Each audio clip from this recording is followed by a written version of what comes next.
Good morning everyone. My name is Haini Hashni. His name is Deepika. Our project is how to find food electrician. How I find food electrician. First of all, please explain. మనం సాధారణంగా ట్రైన్లో కలిసి ఉంటూ ఉంటాం. ప్రతిరోజు మనం ట్రైన్లో కూడా కల్తీ జరుగుతుంది. అది ఎలా అంటే ట్రైన్లో పంచదార తీసుకొస్తూ ఉంటారు. అది తీసుకేనని మనకు అమ్ముతూ ఉంటారు, కానీ అది కల్తీ. అది ఎలా తెలుసుకోవచ్చు అంటే మనం గాజు గ్లాస్లో లేదా టెస్ట్ ట్యూబ్లో తేనెను వేసుకుంటే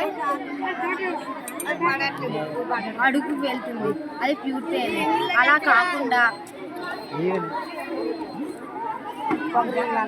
అలా కాకుండా ఇలా వాటర్లో కలిసిపోతే అది కల్తీది. దీని ద్వారా మనం తేనె కల్తీ నుంచి నెక్స్ట్ టీ తాగుతాం కదా, దాంట్లో కూడా కల్తీ జరుగుతుంది. వాటిలో ఏంటంటే వెయిట్ కోసం ఐరన్ ప్లస్ వెళ్తారు. ఇప్పుడు ఆ టీ పౌడర్లో ఎలా కల్తీ జరుగుతుంది ఇప్పుడు దాని గురించి తెలుసుకుందాం. బ్లాటమ్ పేపర్. ఈ బ్లాటమ్ పేపర్లో మనం వాటర్ చిలకరించి ఒక టీ పౌడర్ని వేస్తే ఇలా రబ్ చేసిన తర్వాత ఇలా అంటే ఇక్కడ రెడ్ కలర్ చార్లు వచ్చేసారా, ఈ రెడ్ కలర్ చార్లు వస్తే అది కల్తీ. ఒకవేళ అలా కాకుండా బ్లాటమ్ పేపర్ లాగా ఉంటే అది కల్తీ లేనిది. తర్వాత దాని కారణం గురించి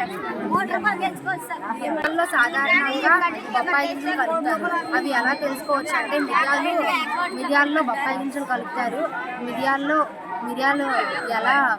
మిరియాల్లో కల్తీని ఎలా తెలుసుకోవచ్చు అంటే ఒక గ్లాస్లో వాటర్ వేసుకొని మిరియాలు బొప్పాయి గింజలు వేస్తే మిరియాలు కిందకి వెళ్తాయి, బొప్పాయి గింజలు పైకి వెళ్తాయి. దీని ద్వారా మిరియాల కల్తీని కూడా తెలుసు.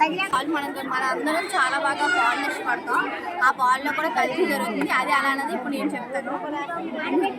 ఒక డ్రాప్ పాలు చెక్కని తీసుకొని మనం ఏదైనా ఒక దేని మీద వేస్తే అది వేగంగా జారిపోతే అది కల్తీ.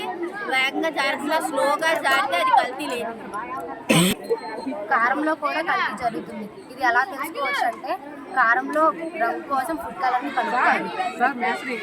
మనం దీని ద్వారా కారం ఎలా కల్తీ అవుతుందో తెలుసుకోవచ్చు. కారం ఇలా వేస్తే అడుగుకు వెళ్తుంది, అది కల్తీ లేని కారం, ఇది ప్యూర్ కారం. అలా